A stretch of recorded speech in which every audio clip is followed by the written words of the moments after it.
Good morning mga Kuya Ede, mga ano, here, ito, paliwanag lang natin itong ano. Gagawa kasi ako, magla-landscape ako dito. So as you can see, medyo maputik talaga. Pa-deliver akong grapa. Pero gagawa akong step. Pero ginawa namin ano, ginawa muna namin yung gilid ng bahay. So this is para kahit pa paano meron siyang ano, yan, pansin mo to, yung nylon, pinakaliting niya para layout yan, layout para makuha mo yung ano. So ito yung magiging step niya, so medyo mataas lang pero okay lang, hindi naman pupunuin eh. So dyan ilalagay yung mga graba sa gilid or batong puti or pebbles. So kung mapapansin mo naman dito sa part na to, kinuha namin to kasi dito kami maglalagay ng parang container van. Mamaya pakita ko yung tamang paglalining, pagle-layout para bumagay sa bahay. Kasi magiging eyesore siya. Kung mapapansin mo, nasa gitna siya ng bahay tapos may harang. So hindi siya magiging eyesore. Container van style siya. Pero hindi na container van. Kaya ko naman magbuo ng ano nun eh, na container style. Metal clad tapos elevated. So para lang makuha yung tamang ano, kinuha muna namin yung gilid ng bahay. So ito, dulo, diyan kami kukuha mamaya ng size ng container. Kasi elevated yon, 4 na poste. Then parang yung harapan niya is parang tindahan. Hindi naman tindahan siguro, or hindi naman sari-sari store. Tapos yung pinaka back niya is yung parang terrace pa rin pabalik. So magiging compound is gitna.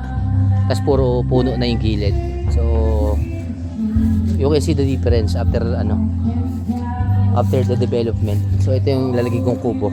So medyo magulo pa talaga. Kasi syempre, ang hirap magpagawa ng bahay. Lalo naman pera. Yun nga, kakadusong ko nga lang ng kusina na yun eh. So ito, dito naman yung propose sana makagawa ng artificial falling water dito. Para kahit maliit na swimming pool sana. Diyan sa gilid na yan.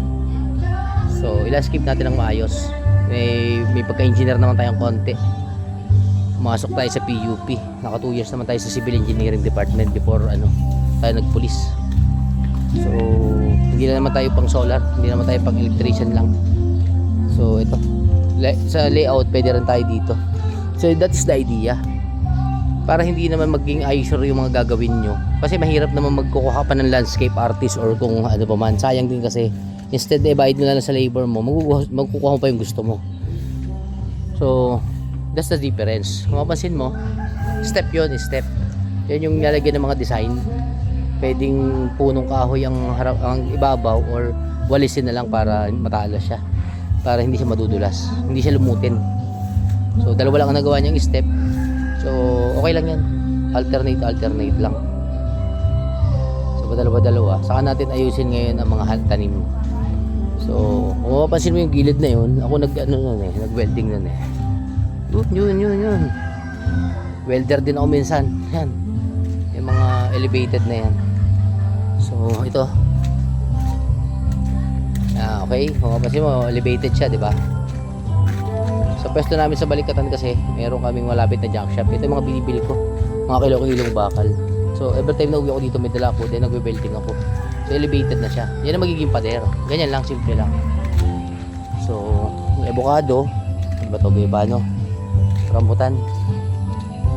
Then another avocado, meron pa rin avocado dito eh. May sampalok pa nga ako dito eh. O yun, yung kamyas ko. Where's may sampalok? May sampalok ako dito eh. May paminta rin ako dito. Yung paminta na yan. Yung maliit na ito pala paminta. May paminta ko. So may paminta ako dyan. Tapos ito, may sili na rin. So ayusin ko pa rin yan. So here's another guayabano. Bayabas, gusto nyo yan. Isang palo ko nawawala na.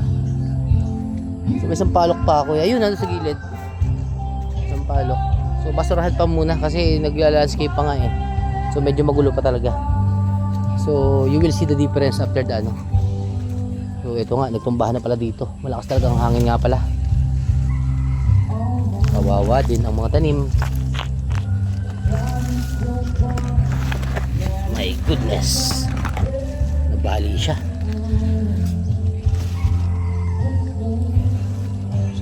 medyo maputik pero very ano naman, masaya kasi every time na uwi nga dito, although rest house siya na hindi nakakapahinga, ito yung rest house na hindi ka nakakapahinga kasi nga dinedevelop mo.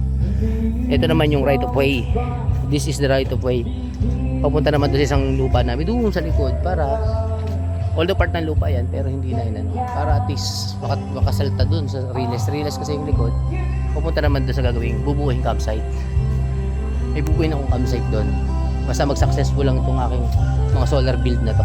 So that's all, thank you sa ito na po ang inyong ka-electrician, ka-engineer, ka-landscaper, ka-welder, at minsan pulis, minsan lang pulis.